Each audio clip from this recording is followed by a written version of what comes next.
Good afternoon, everybody. My name is John Archer, and you're in my house, and I'm delighted you're all here. And I just said to these lovely ladies and gentlemen, you all have to stay overnight.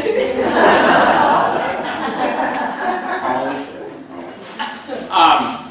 What a nice crowd for an incredibly warm, beautiful day in August 2017. I mean, how beautiful could it get? It doesn't get any better. No. Does it? No. We're all here for different reasons, but we all are here because we have to be here. You didn't know that. In our crazy world that we live in, and it gets crazier and crazier every single day. You put the TV on and it seems the next is something else and something else, and oh my God. So the thing that brings us sort of commonly together is music. And music is the universal language, we all have heard that, but it's really true. That side of your brain is screaming for the need of music. I'm a musician, and I don't know what the world would be like without that piano and singing and dancing and carrying on that way.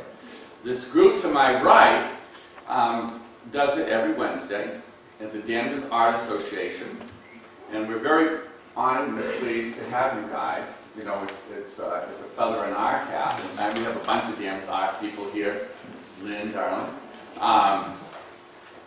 today. So we're so happy to have you people, you know, participating in that wonderful building that we saved from the wrecking ball 20 years ago. And so I'm delighted to have you here and you here. And over there's some lovely flowers there that were given to me by that lady right there, Terry. And I love to get flowers, so I appreciate it, Terry, so much. So thank you.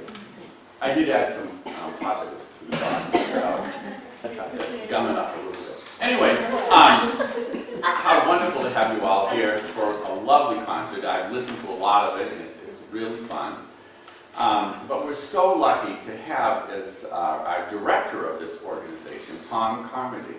And Tom is a delightful person. He's totally involved in so many aspects of our community that it's wonderful. I turn around and there's Tom.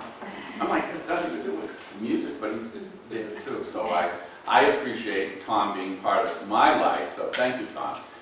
Introducing Tom Carmody.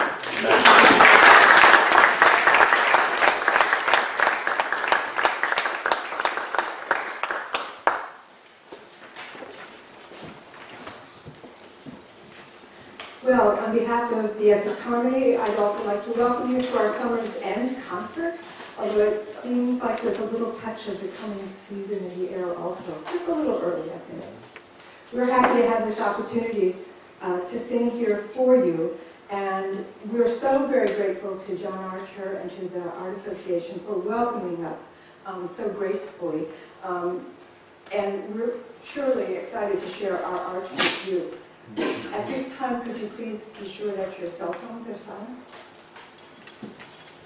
Our first song highlights the energy and the complexity of music in New England during the singing school movement of the 1700s. The musical reform got underway in the early 18th century when singing schools were led by itinerant singing masters who stayed a few months in one community and then moved on.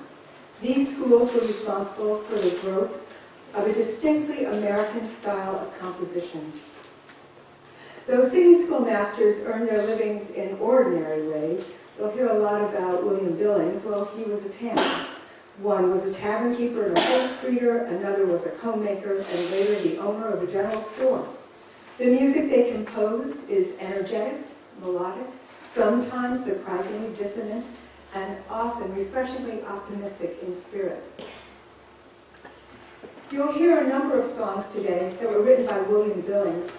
He's a man who many consider to be the most significant composer and teacher in the singing school movement. The song, Modern Music, published in the tune book, The Psalm Singer's Amusement, is a good-natured spoof of a desire at that time to be fashionably current and sophisticated. The song is described as showing Billings' lively, likable personality.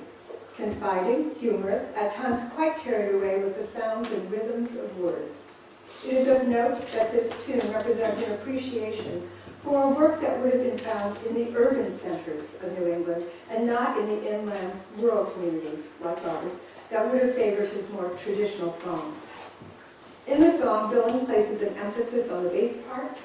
According to him, in order to have good music, there must be 3 bass to one of the upper parts. So that, for instance, suppose a company of 40 people, 20 of them should sing the bass. The other 20 should be divided according to the discretion of the company into the upper parts. And 6 or 7 of the deepest voices should sing the grand bass, which, if well sung together with the upper parts, is most majestic and so exceeding grand as to cause the floor to tremble, as I myself have often experienced.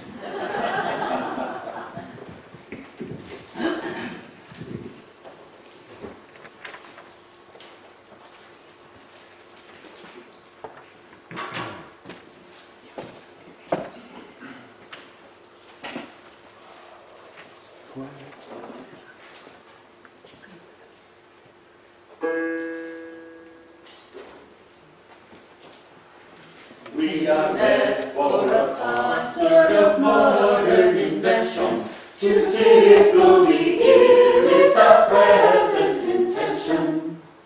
The audience are seated, expecting to be treated with a piece of the best, with a piece of the best. And since we all agree to set the tune on E, the author's darling key he prefers to the rest. Let the bass take the lead, let the curtain and smile the words of the choir, the clear glories